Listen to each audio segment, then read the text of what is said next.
Artur Beterbiev beats Dmitry Bivol, but in my opinion, it was a robbery. I thought Bivol had this fight won. I thought he landed the more significant strikes on Beterbiev. I thought he outboxed Beterbiev. I thought he was just able to do more. He mixed it up to the head, to the body, and he showed more urgency. And I understand Beterbiev is nearing 40 years of age, so maybe I'm asking for a lot.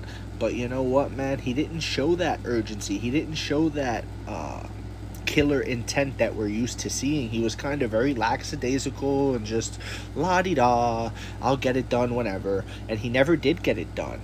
In my opinion, it doesn't matter where the fights are taking place, whether it's the United States, UK, or Saudi Arabia. Boxing is boxing, and corruption follows. They robbed Bivol. It's the younger guy. Now they're going to do the rematch. Bivol versus Beterbiev. Most likely Bivol wins a second time, truthfully. And then you do the trilogy. It's best for business. And personally, for me,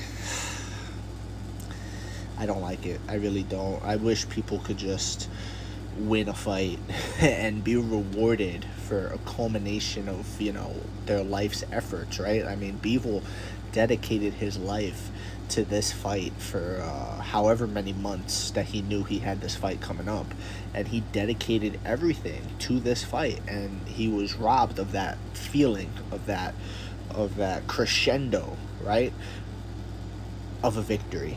And it's a shame. Again, I'm someone who picked Beterbiev to win. I thought Beterbiev, due to his superior power advantage, would be able to break down Bivol over time, over the course of 12 rounds.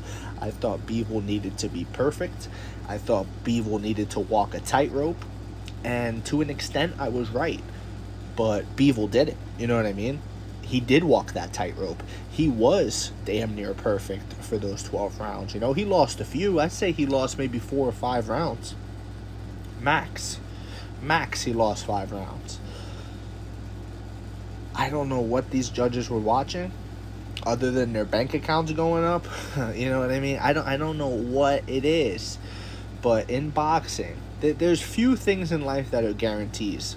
They say death, taxes, and bad boxing decisions, and we witnessed another one.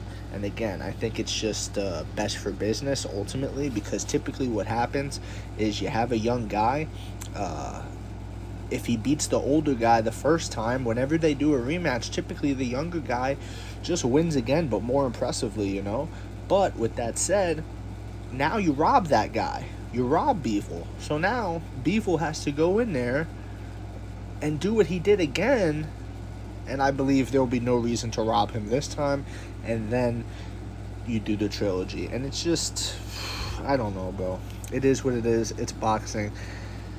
Even as someone that wanted Beterbiev to win because I picked him to win, I didn't want him to win like that, you know. I wanted him to make my prediction correct, and my prediction was not correct. I was wrong. Bivol proved me wrong. Bivol landed the more significant strikes. Bivol stood in the pocket and was landing big flashy combinations on him. Bivol took the best of what Beterbiev had to offer. I mean, don't get me wrong, Beterbiev was marching him down at times, and he was pressuring, but it wasn't effective pressuring. It wasn't like he was landing significant strikes on his way in. It wasn't like he had Bivol hurt really at any moment in time.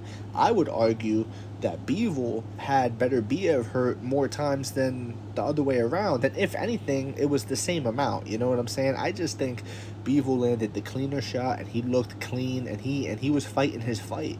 And there was a moment where Beterbiev looked like he was turning the tide a little bit, but Bivol sort of righted the ship, as they say. It is what it is, man. Let me know what y'all think in the comment section below, whether you agree, disagree. It doesn't matter. Just join the discussion, follow for more, and leave a like if you enjoyed the time spent. Thank you. You are all appreciated.